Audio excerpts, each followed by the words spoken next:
Good morning, everyone. Welcome to one of our first two panels that we're having of the day, and that is on being a rare dad's perspective. And we have some really great people that I have become friends with over the years here that are going to be participating with us.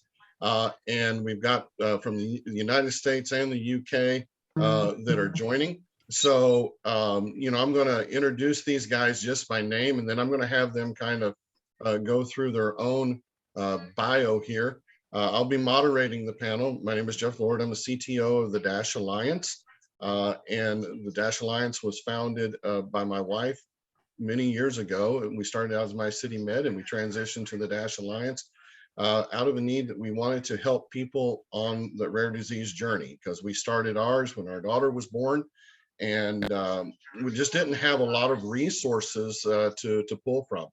So with that, I have met some great people from across the globe, and some of them are here today. David, I'm going to start with you. So we have David Ross from the UK. We have Chris Velon from California. And Kevin, I apologize, I can't remember where you are from. I know you're from the States, and you work with the Alagille. Your wife is a board member, and you have a child who has Alagille syndrome. So David, let's start with you in the UK. And just introduce yourself, and then we'll go to Chris, and then Kevin, we'll let you round it out. Hey, thanks for the introduction, Jeff. Yeah, I'm David. I have a rare disease. I'm from the UK. My rare disease is called Cowden syndrome. And currently I've set up rare disease male mental health support groups on Zoom for rare disease male patients and caregivers around the world. David, thank you. Chris, let's hear about you. Good morning, everyone. Thank you again for having me to the panel. I appreciate the invite, Jeff. Looks like I know a few people on this call already. It's good to see familiar faces. So my name is Christopher Velon. I live in Los Angeles, California, and I'm the director at a foundation called Project Sebastian. I am a rare disease dad first. I'm a Batten disease dad. My son, Sebastian, is suffering from Batten disease. And we created a foundation to raise awareness and money in the beginning to help Sebastian and other children in the world of Batten disease. There are 13 plus known variants of Batten disease that are labeled the numbers 1 through 14. My son has 8, and he is very small in the numbers in the world so far. I believe there's like maybe a dozen of us that we've actually contacted with. And although rare disease is very rare, this is very rare inside of our own little community. So we found that changing the whole mission statement of Project Sebastian into raising awareness for Batten disease, we thought we'd raise awareness for all rare disease and to pretty much include all the rare disease children and seeing how we can help them along their journey, much like Jeff and David in how you're going to hear about their stories too. So we're just happy to be here to participate.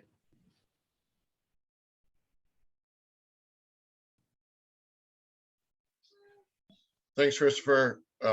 Become a good friend and acquaintance with the rare community, and I want to welcome Kevin. And this is actually the first time that Kevin and I had a chance to actually speak and talk. So Kevin, welcome to the Rare Fair, man.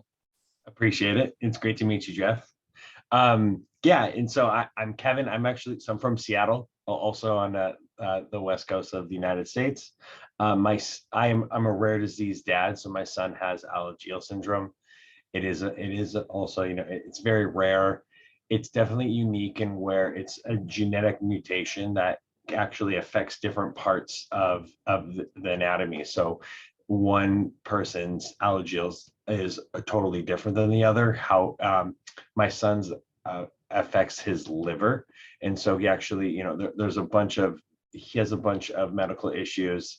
One of the things that we went through just before his first birthday was a full liver transplant, and so my wife is on the Alagille Syndrome Alliance, and I help in every way I can. We raise awareness, we do fundraisers, and I'm just very happy to be here, not only to spread the awareness of Alagille, but all the rare diseases that we all face.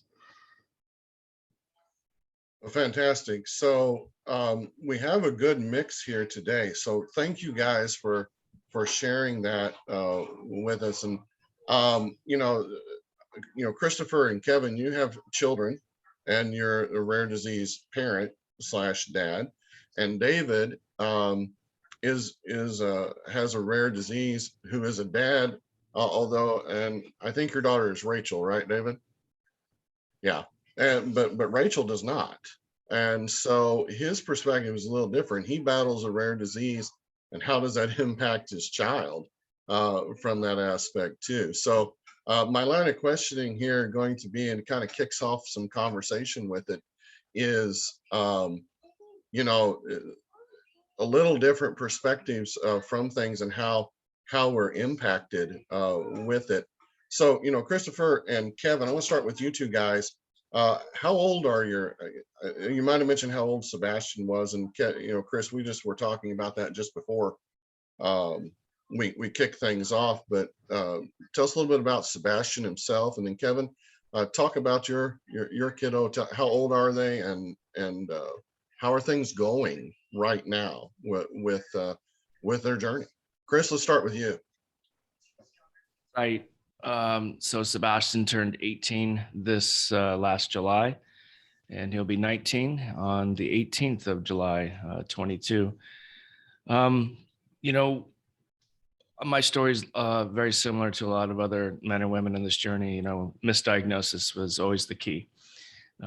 Wasting time. It's no fault of anybody's, to be honest with you. I mean, it's like the same story, like, when you finally find out that you have pancreatic cancer, and we have the best testing and the best treatment, but you just can't see where the cancer is spread in the pancreas, because it's behind so much mass inside your body. You just can't find it until it's just really imminent. So same thing with rare disease. A lot of the time, these symptoms, they show in other different type of diseases. And upon further inspection of the child becoming more disabled, you have to do more testing. Around 5.5 years old, Sebastian had his first seizure. It was just blown off as a febrile seizure, which for people that don't understand, that is basically, the body gets too hot and it goes into this protect mode, and the brain starts to misfire the synapses. So it's a one and done usually. Unfortunately, Sebastian had a few more after that. So of course he was taken to a specialist here in Los Angeles at UCLA. And he was just said, well, if he has seizures and there's nothing else wrong with him, he has epilepsy. They usually grow out of it, give him some meds and he'll be good. It's just another, have a good day. So you're not prepared, first of all, none of us are prepared how to be a parent. And second of all, none of us are prepared how to handle any type of a special needs, let alone a rare disease, which was to follow. So upon the further, deterioration of Sebastian's fine motor skills, his vision, and his ability to talk and walk and to read and see, we had a series of tests and tested all the genetic codes, and we found that he has Batten disease. So which was several years later of dealing with seizures and trying to correct everything, whether he just needs eyeglasses, or he just needs a different diet. He just needs a different, outfit. It was crazy. And, he was properly diagnosed later in the fall of 2012 from genome sequencing as well as genetic testing, so that started like okay, now we know what we got to do. So what are we supposed to do? And they said, there's nothing to do. He's going to die. There's no cure. There's no treatment. Unfortunately, again, have a good day. So it was crazy. And it was destructive for me. Basically lost a marriage over a lot of this and many things other that come from having a rare disease child, and divorce. And then what do? So you just basically, you try to find some sort of meaning to all this stuff. And I wasn't ready to leave my children, because a lot of dads in rare disease, they just basically check out while the moms freak out. And so you have to figure out, what are you going to do? And so I didn't want to lose my children, and I didn't want to lose myself. So I got really into my kids, and especially Sebastian. And Gage is 2 years younger, so it was the whole retrospective now. Now that he's 16, it's incredible to see. Children are not as resilient as they say.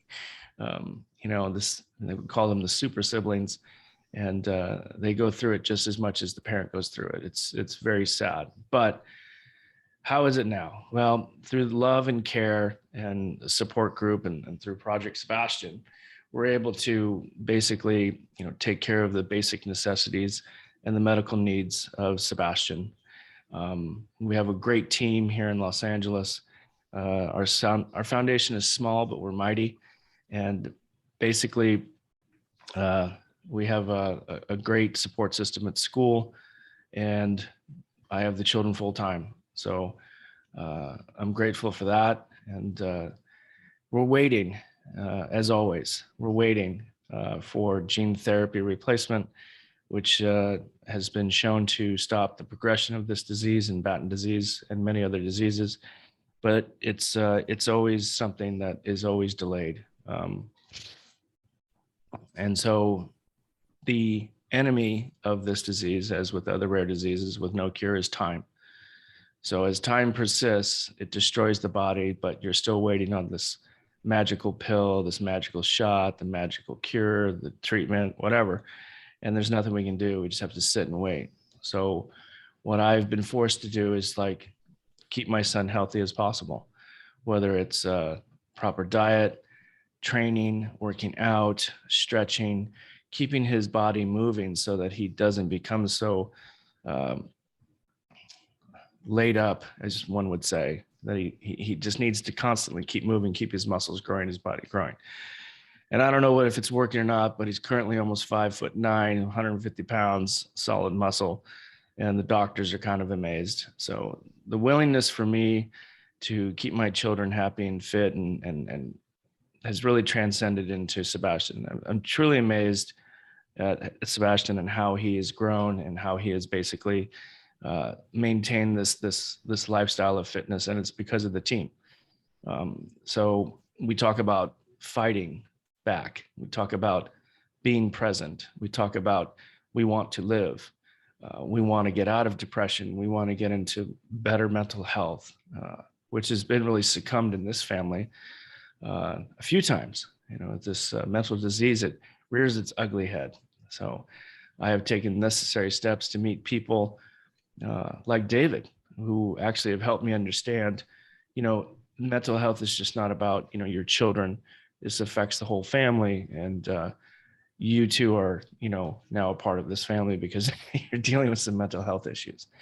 So it's taken me a long time to reach out to other men because there's not a whole lot of us, and just really grateful to have met men like David and Jeff. And it looks like now I'm going to have a new friend named Kevin, and I hope to see you guys on the journey. Yeah, thanks, man. I mean, I've always admired, you can hear my kids in the background, but I've always admired your tenacity, man, your drive. I think it's something that we Eden and I have talked about this, and in the rare disease community, and most of the time, and I'll be honest, most of the time, the people that I deal with are the moms or the women that are in rare disease. So taking a step forward, man, I admire that. So thank you for sharing about Sebastian, a little bit about that journey. Kevin, tell us about your little one and how are things going? Yeah, of course. So Lucas, his 5th birthday is going to be here in the middle of February. So Chris, you talked about misdiagnosis, and that's definitely, with these rare diseases, definitely something that we came across too.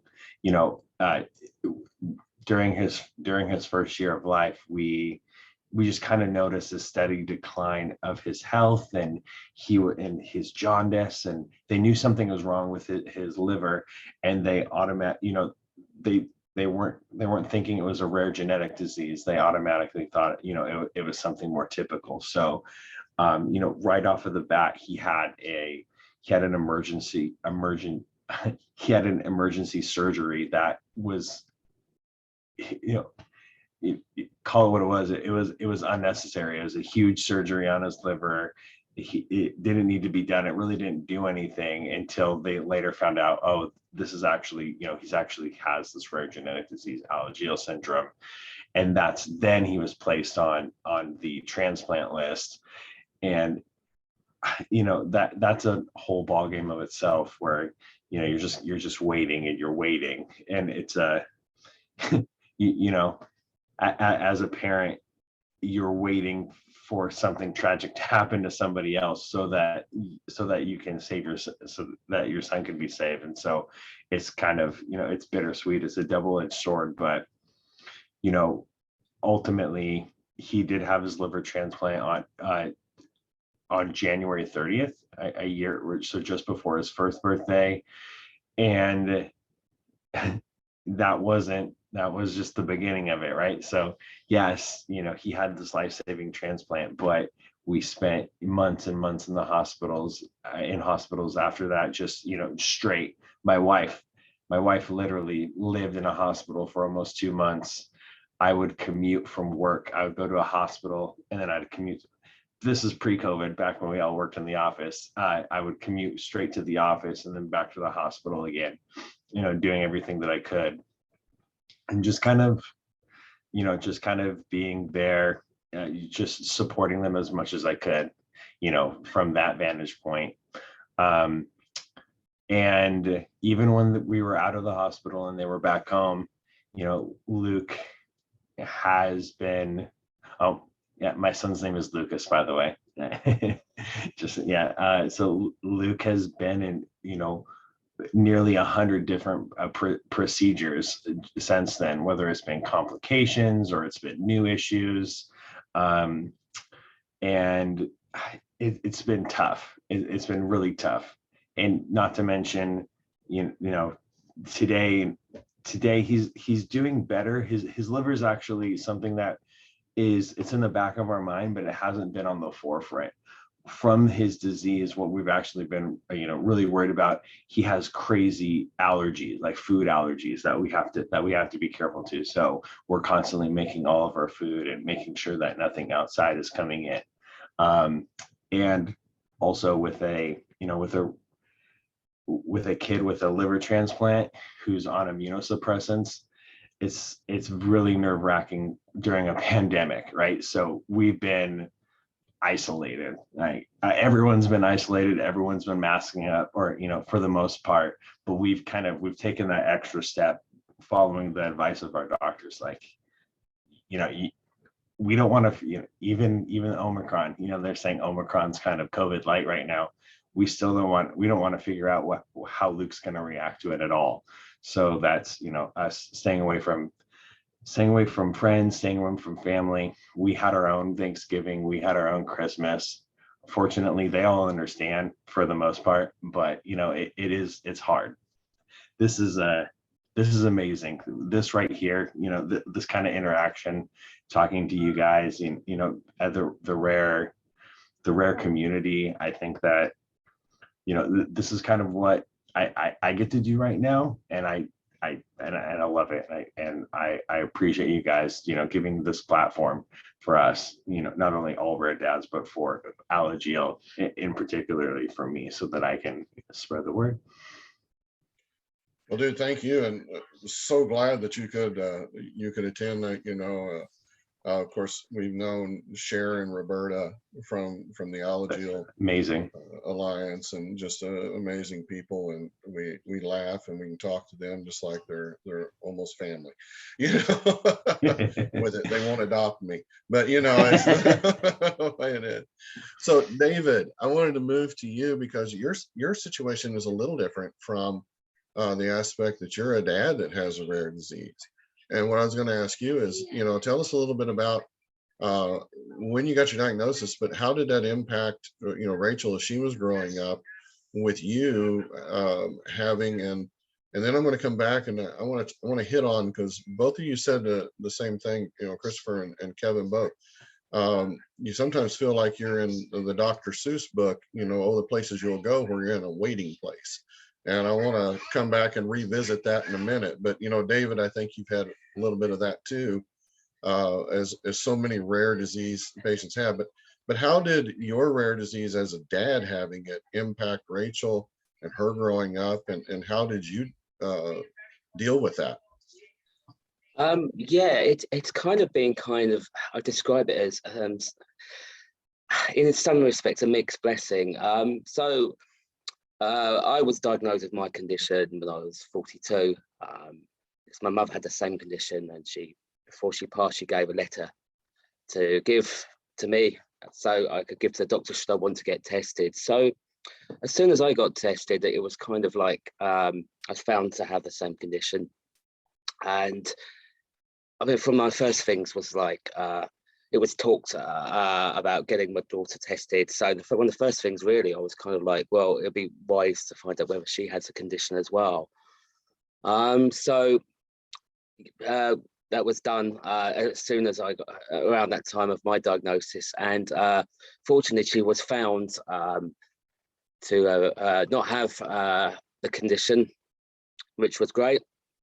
And I'm still physically okay at the moment. No cancers, which is certain cancers are something that comes along with my condition. So I'm fortunately, touch wood, okay. So she hasn't seen too much of a physical deterioration. Though she worries around the time of my scans I have for the certain cancers I've got an increased risk of getting. She does worry a bit about that at times. But it's probably one of the things I'd say is I would say we've had some benefits out of it. It's kind of like I've been on a clinical trial at Boston Children's Hospital, and she's got to come to America twice out of my 8 visits. I managed to bring her along as well, something we hadn't done before. But other times, kind of like getting involved in advocacy, sometimes that can be a bit overwhelming. A lot of all the things really are valid, but yeah, managing all that alongside my own life is kind of at times kind of like you have to sort of stop and like you need a break for you. You need to sort of focus on your your family, your daughter. So at times I think that's kind of impacted our relationship, as well as the fact that my mother had the same condition as mentioned, and also like last week we lost a nephew, and sort of my side of the family. I feel kind of like it's left a big hole in my heart, family wise, and hers as well. And yeah, we kind of feel it's just us really, apart from there's a few others around, but it just feels just us. But then we know that we've got to work at our relationship and to make, and it's important to make that as strong as can be. So yeah, a bit of a roller coaster ride really, I'd say, really, since my diagnosis, our relationship. Well, thanks for sharing, man. I'm looking forward to this because Rachel's going to be part of the Rare Fair Junior that's happening on Saturday. I'm going to talk about some of those, very things and coping as a kid. We don't realize how much this impacts our kid and siblings too. I know, Christopher, you got Sebastian's got a sibling, and how do they cope with it? And very often the siblings are kind of overlooked, or they're not at the forefront of it with it. So Kevin, the waiting game, as it would be, you guys had to wait for the transplant, the stress that goes along with that, and talk to us about how you as a dad, we often talk about the impact on things, but you as a dad, because usually men are, there's a nail, I'm a hammer, I'm going to hit it. Okay. I mean, that's just how we think about things. And in this case, you can't find the nail, and, I've got the hammer, but I can't find the nail. How did you cope with that whole waiting piece of being a dad? Yeah, we used to have we used to have a saying while we were in the hospital, we're, and waiting. It was always, we would go to the doctor, they would kind of give us their diagnosis, and then it was hurry up and wait, hurry up and wait. There was never, it was always, there was always more questions. I think that were rise after all of these meetings than answers. And that was just that's the nature of, I think, rare disease. At least that was the nature of Alagille in general. And so how did I cope? I would say I had to learn, I had to humble myself, and I had to learn to,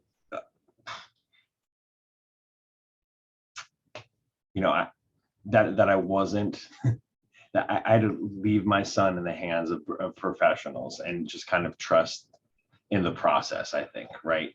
That's what they do. They go to school for this. As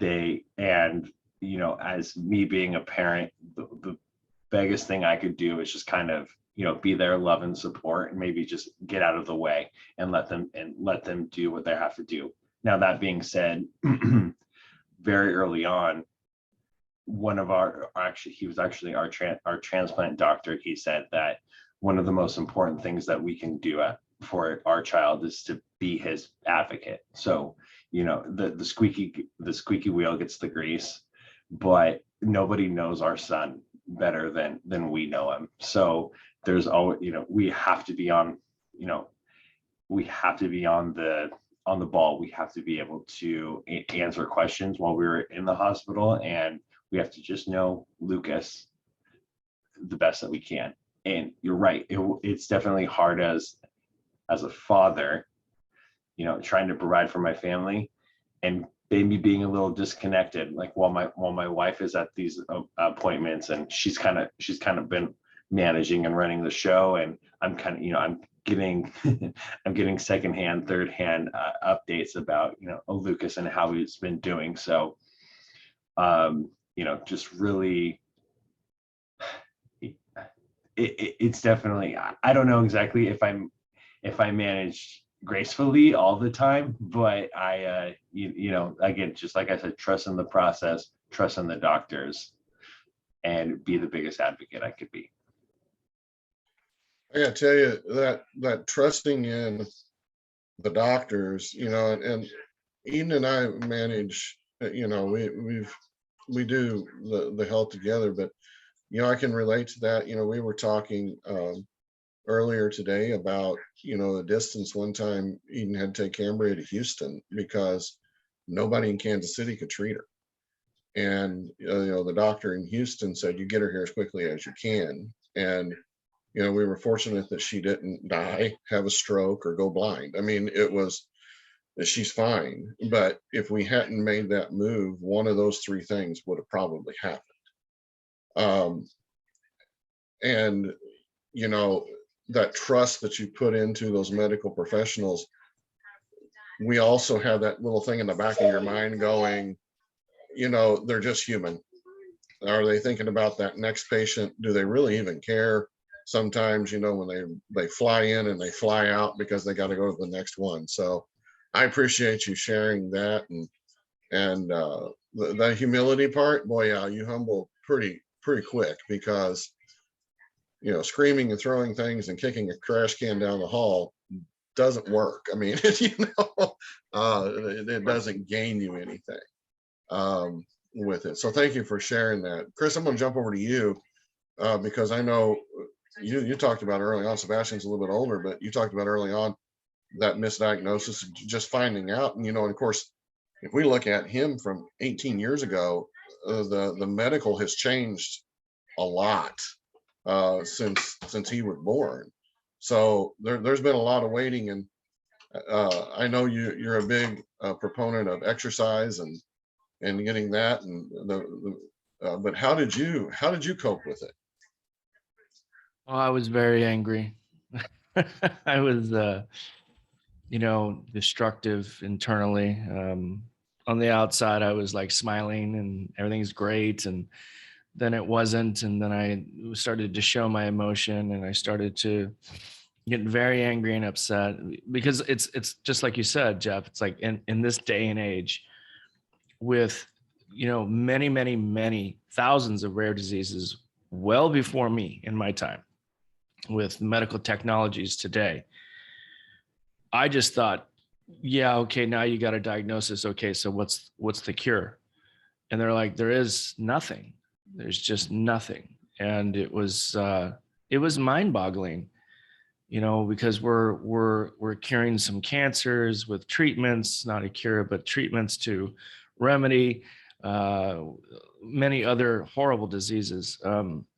And I know nothing at that time about medical procedures and how it's supposed to work. And it was just very frustrating for me and my wife at the time. It's like, if we can remove parts of our body to stop the disease, why can't we? Well, we can't remove part of the brain because it's very challenging. And sorry, we can't give your son new eyesight because we don't know how to reconnect the retinal canal, because there's all these other factors and 100 different points of entry and blah, blah, blah, blah, blah. And you're just mind boggled. It's just like, Jesus, this is really bad.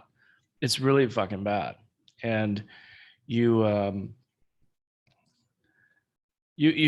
watched myself go into this depression, and knowing now what had happened was, I've seen a lot of men, I'm not going to speak for the women, but I've seen a lot of men do one of two things. They either just bounce out of the family and they find another family and they have healthier children. I've seen that, and get remarried, or they stay in the fight and they become the advocate 100% of the time. So it's very black and white. And I have been through a few other men's groups here in North America and Europe, and it's pretty much the same story. I mean, David will tell you, it's black and white. And so I was like, I'm not gonna. I can't imagine just leaving my family, as fucked up as I am, just to go out and just start drinking again and start drugging again and get back into my other disease. So I had to really figure out what was I going to do. And I had to think differently because there was nobody to help me. I felt very alone, and it was challenging. And all my friends who left me during the divorce, because people, choose sides, which is unfortunate. The few friends that actually came with me left me because they didn't know how to handle rare disease, and they didn't want to be around me. And I don't blame them. It's a very dark time. Sometimes looking at your child, knowing he's going to die, and there's nothing you can do, yeah, Kevin, I did trust the doctors, but I don't trust them as much as I once did. I have a new perspective. I question them. I ask more questions. I get involved in symposiums. I push the really tough questions of time. And one of my acquaintances in this rare disease basically told me that, unfortunately, you can't speed up science. So you're going to have to make the quality of life the better. That's your job. And you have to wait for science to catch up. And it was really hard to understand that, but it's clear as day now. So I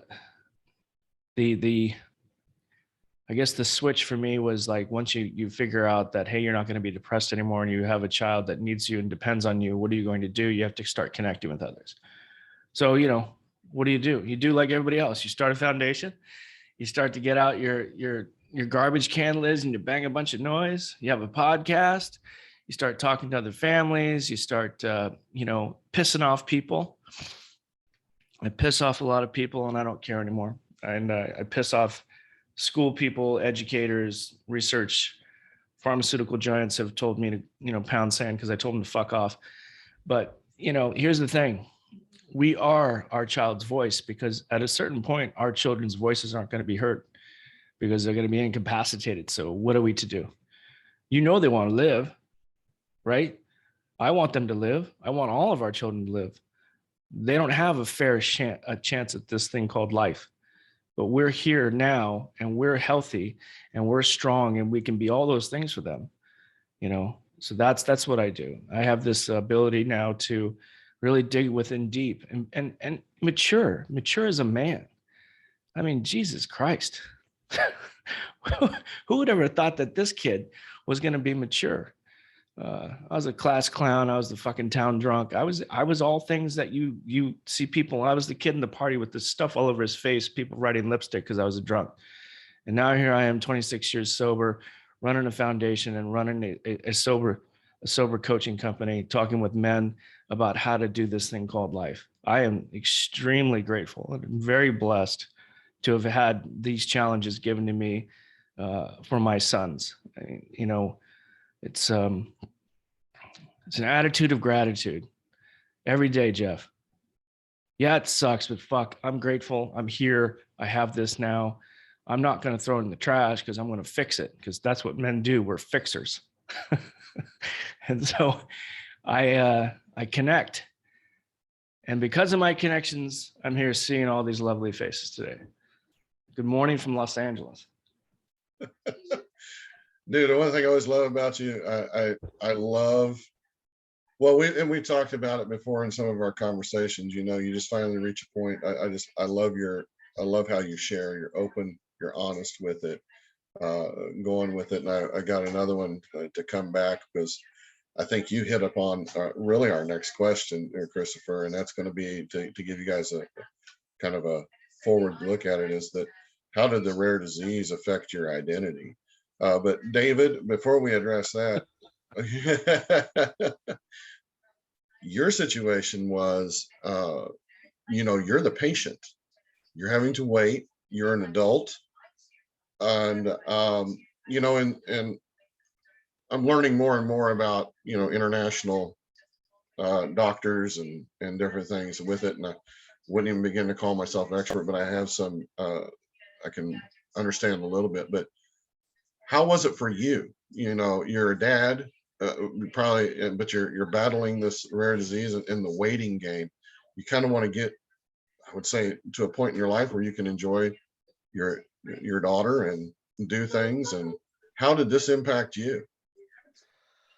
Yeah, I think when I first got diagnosed, there was, and the first few years since diagnosis, there was a lot about the condition that I and we as a family learned in terms of, well, with my mother and myself, what I may or may not have, or what may happen in the future. So, yeah, a lot to take on board and catch up with, really. But yeah, I found, yeah, and the waiting game, and misdiagnosis and things like that, even from my point of view and my mother's point of view, that's something that kind of really resonates with me now. Yeah, I think kind of one of the things I've kind of learned is this is important. It is who you are, or it's a part of you, who you are, and there's a determination in myself to kind of setting up a male rare disease mental health support group, because whilst we wait for cures and treatments, that there are people out there, males out there that need support. So I think it's important to get guys together to talk about what they're going through, where they can share in a safe space, but also other guys who you know, their experiences can inspire us to keep going on, like such as yourself, Christopher, and obviously Kevin now, as I'm beginning to hear. So I don't know, really, I think there's a lot to deal with, basically, and come to terms with when you're diagnosed or facing a diagnosis. But I think it's important to kind of, like, back to, you know, my relationship with my daughter, to just make time to be, you know, quality time with your family, with your children, and also to talk to them about what you're feeling, and keep the dialogue open between you both. How are you feeling about what I'm going through? How are you feeling about what I do with my advocacy? Yeah, so it kind of makes you kind of value things more, I would say. Although, of course, you know, you could say I don't do it enough, or sometimes I get lost in work and everything. But yeah, you do value your time and your life more. And you are aiming to kind of make the best out of the situation, because my health could deteriorate, and those opportunities in years to come may not be there for me, and which would also impact my daughter. Yeah, I can see that. So, David, how did this, when you got your diagnosis, and Kevin and Chris, I'm going to ask you the same thing. When you got your diagnosis, how did this affect your, when your kid got the diagnosis, you got the diagnosis, how did it affect your identity as a man? I know when I first heard about Cambria, I was like, I don't even know what this is. This is something that we'll fix. We'll move on with it. And then, well, it's a rare disease. And I'm just like you, Chris, there's no cure for it. Okay, well then what do we do with it? And how do we identify, how did I had to change who that I was as a guy with it? So how did it impact you in your identity? I think, and I don't want to say that, did it make you feel less of a person? Did it impact you at all? Did it, that type of a thing? I think it impacted me definitely a lot to start with, like talking about being a fixer. Yeah. What can I do about it? I needed to get more educated about the condition that I have. I kind of felt, and also around the bereavement around my mother, I needed, too late to help her, but maybe I can help others.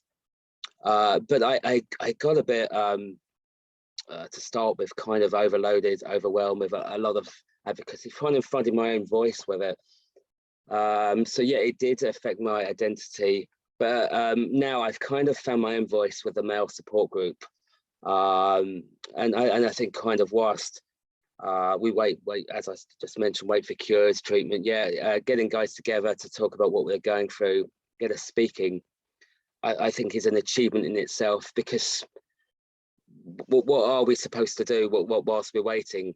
I kind of feel, well, if we're there for each other, that's something. So yeah, it did affect my identity, but now I've slowed things down, focusing on the projects that kind of closest to my heart and where I feel have the most impact. So yeah, and also with that, that I feel that makes a better time for me and my daughter.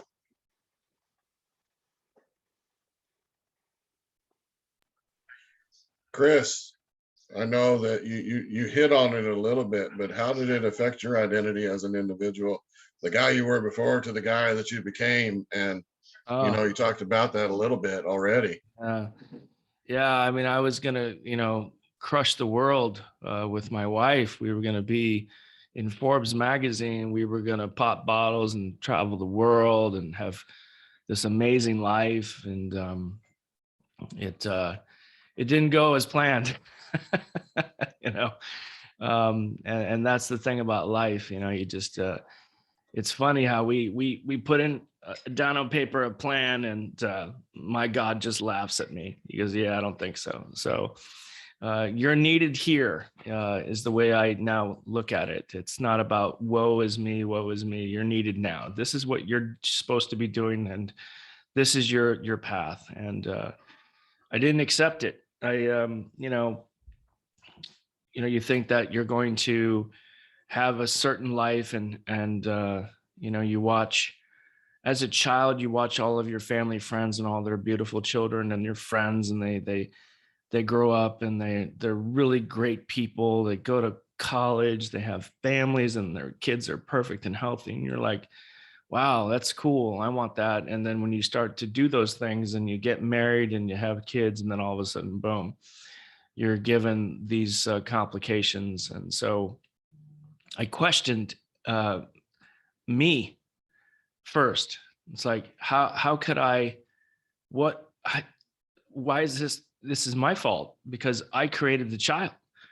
This child came out of me, so I must be damaged. It's crazy.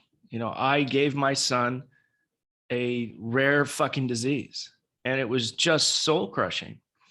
And it didn't really matter how many times doctors and pediatricians and scientists said it's not your fault, you didn't know, and neither did your wife at the time. So it was hard for me to accept, and it really changed me. Like I was just, I was weak. I was small-minded. I became a child again. And, the kid that doesn't get the fucking toy and he pounds on the ground, and I wanted answers and I wanted to blame people.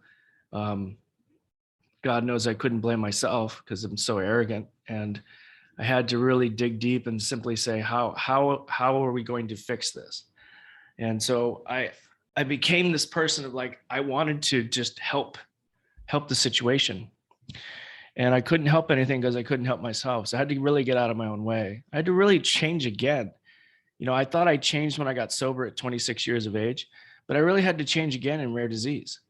I had to take those tools that I had learned, 20 years later, and try to apply them to today. And I became this person of like, hey, I need help. I need help. I need help. My child is dying. To, fuck that. I don't care what you think of me. I don't care of you don't like the messaging. I don't care because my son is still here. So we're going to celebrate life. And I no longer allow the opinions of others in rare disease to affect what I'm doing and how I'm supposed to be doing it. And I'm not trying to say that I attack others. I'm just saying I don't allow myself to be this this sad individual anymore, this wrought with fear individual anymore. I basically now just say, let's go. That's the whole model. Let's go, man. Let's get on. If you're listening, you have a rare disease or a special needs child, I can tell you this just from my own experience, they just want to be a part of the family. They just want to be part of the daily process. They just want to be a part of what's going on. They just want to be around you. So many of us, we put it in a corner and we fucking say, just, leave us alone. I guarantee you that if some of these children could speak, they just want to be around us. They want to be around their friends. They want to have a normal life. For those of the listening that had that normal life and their children had those experiences with their friends and family and they were completely healthy, and then all of a sudden, boom, this happened. And then you've watched them just completely just dissipate into an incapacity moment. I trust me when I tell you, they want to still be around you. They still want to be involved. I had to learn that in seeking out the mental health aspect of what I'm going through. Just because my son is diagnosed with a horrible disease and things have to change doesn't mean I need to change as well. I need to change for the better. I don't have to be depressed. I have a choice today because he needs me and I need him. And I always tell people the story that this kid teaches me more about life. It's so true. It's so true. If we really look at our children, they're looking to us, but man, do we learn from them. So how it affected me has been greatly a transformation into me being a more mature adult about the situation. Like I said, I no longer worry about what others think about me in rare disease. I don't really worry about the people who have left me because they can't handle it, and certain family members too, which is a whole nother topic. And I'm not worried about, colleagues and friends that I meet about, what I'm doing and how I'm doing it. If you don't like the conversation, then change the topic. It's really that simple. This is not for everybody. Let me tell you, this is a hard thing, man. Rare disease, it's a hard thing. And the strongest will survive. And the people on this call right now, they're my heroes. They're the strong ones. Those are the people that I need to hear from. Those are the people I need to check in with because they get it. And if you don't get it because you're not in it, let's be very clear.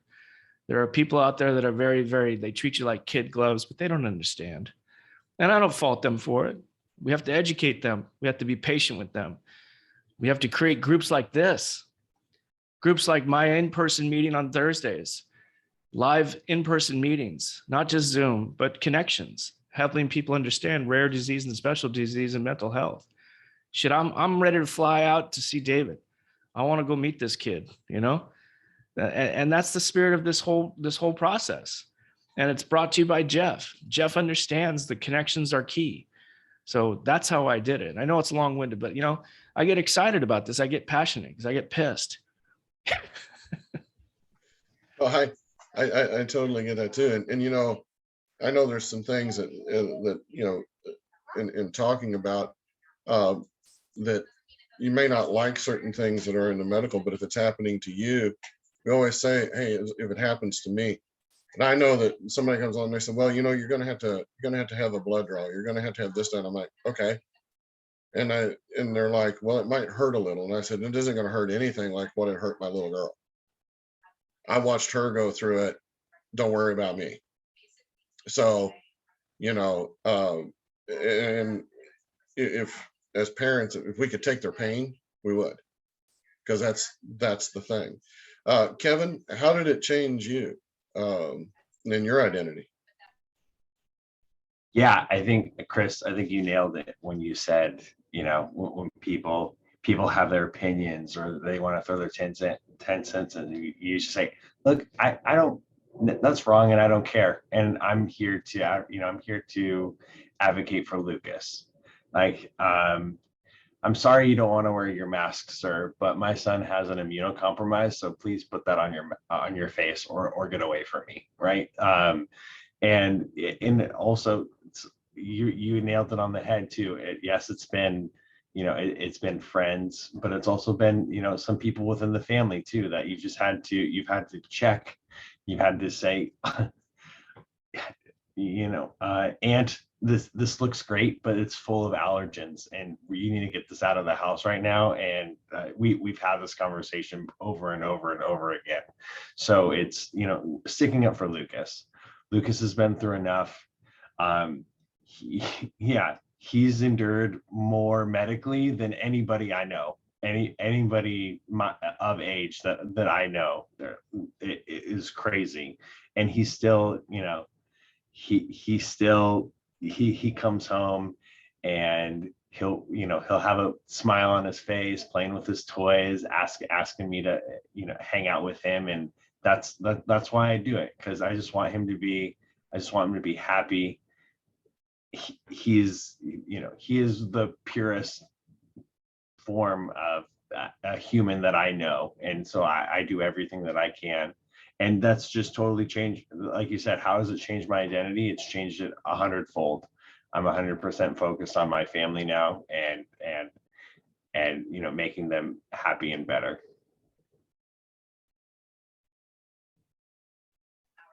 Thank you, man. I really appreciate it, because we're all at different stages, and you reach that point with it. We're almost out of time here for this, but David, how did this, and I think we kind of hit on that. So the last thing, just a pointed question I'm going to ask you guys, especially Christopher and Kevin. I know that people have said, if you known what was going to happen, did you regret being a father to this child? And, it almost makes me want to throttle people, but I'm kind of like with you, Chris. It's kind of like, okay, you got to be patient with people and they don't understand. But I know Cambria has taught me more about living in the 13 years that she's been on the planet than I'd ever known. So, if you would have known about this, and I think, we've hit on it. We love our kids. I am honored to be her dad. Kevin, how do you feel about that sometimes with it? It's a question that I've asked myself, no lie, like, would I take it back? Would I have changed something? Or if I would have, we've even had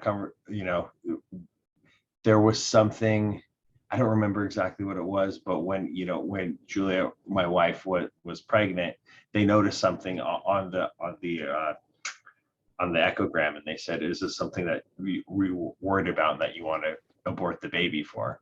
And thinking of Lucas not being here, it's just I refuse to think of that. I love my son. Like I said, he's pure, he's amazing, and I would do it all over again if I had to. Christopher, I think I know your answer, but I of course I don't want to kill my kids, but it's just like, I don't know, Kevin, how many years have you been in this thing so far as a parent? 5. Yeah. So I got about double that. And it doesn't mean that my views are any different than you about, advocating, but I have to look at the quality of life aspect that I'm really starting to struggle with.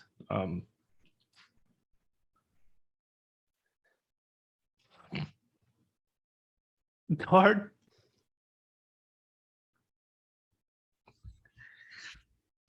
It's hard to think about what his life is going to be. It sucks. He's been robbed of just basic humanity, basic living skills. I don't know. To do it all over again, I really wish that I could say that, hey, yeah, I want this life for him. He's a really cool kid, but just to watch him go through and suffer, I don't know, man. I don't know.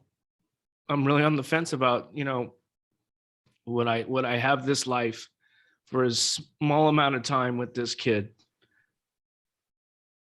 versus watching him just disintegrate with nothing to do? It's fucked. It hurts, man. I don't know. So I try not to think about that shit. I hate you, Jeff, for bringing that shit up. So sorry, man. Fuck. But here's the thing, buddy, is that Yeah. you've been in this battle a long time, and it's a other thing, and you're not the only guy out there Yeah, I know. that's going through this, brother.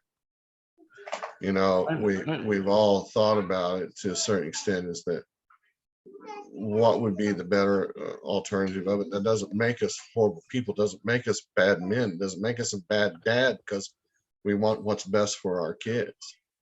And Yeah, we hold on, we hold on to those little memories like they're grains of sand, man. Those things that have brought us joy.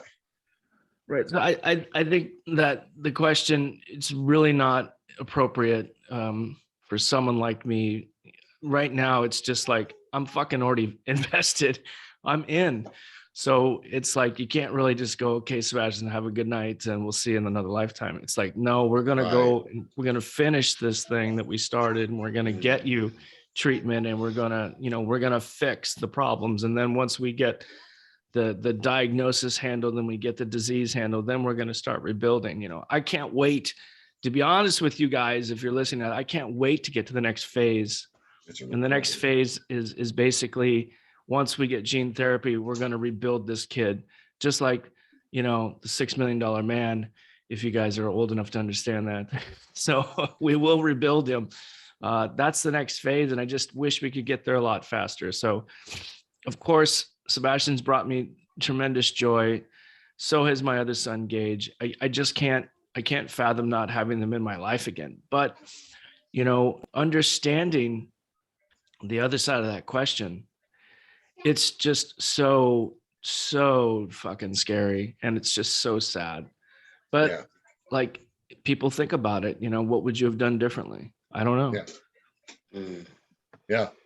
David, would you have done anything differently as a dad with it? I'm going to close with you, and we our time here is up. I wish we could go on, because these are intense.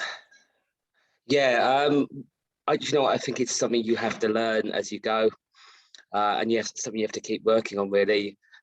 Taking care of yourself, your relationship with your, in my case, my daughter, Christopher.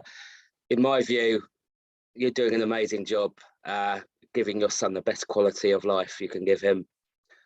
I think it's a constant thing. So no, I wouldn't have done anything differently. It's something that you've just got to be present with, communication strong between people closest to you, and seek support where needed. And yeah, thank you, Jeff, for giving us dads this opportunity to talk about our stories and share and listen to each other. Thank you, guys. Thank you for sharing. Thank you for being here. Thank you for the battle. You all are amazing. That's why let's stay in touch. And, Kevin, reach out anytime, whenever, man, with it. So Hey, guys, hey, yeah. Jeff, not to interrupt you, but how are we gonna connect with these other guys? Is there a platform we can put our information, not in the chat, but just somewhere on the next 3 days where people can connect if they wanted to? Yeah, I will send that to you. I mean, if And everybody agrees to just share their information Yeah. and take an email or two, I mean, so if that's possible. yeah, there's actually a group out on the platform that we can do that with, and I'll send you that information. Because I think with it, it's okay? important that There's- if people want to connect, they want to hear more, they want to find out more about what they're doing. I think it's important to have it out there. Yeah, and you can, through the platform too, we've got direct messaging that, you log into Okay. the platform, you can direct message, you can literally IM each other on the Okay, platform, cool. with it. So, Awesome. all Thank you. right, David, I know you got to go. Thank you, sir. We'll talk to you soon. And thank you, Chris. Thanks, Kevin. You guys are an inspiration to me, man. Thank you all. Appreciate it. Thank you, guys. Thanks, Kevin. Thanks for having us. Bye-bye.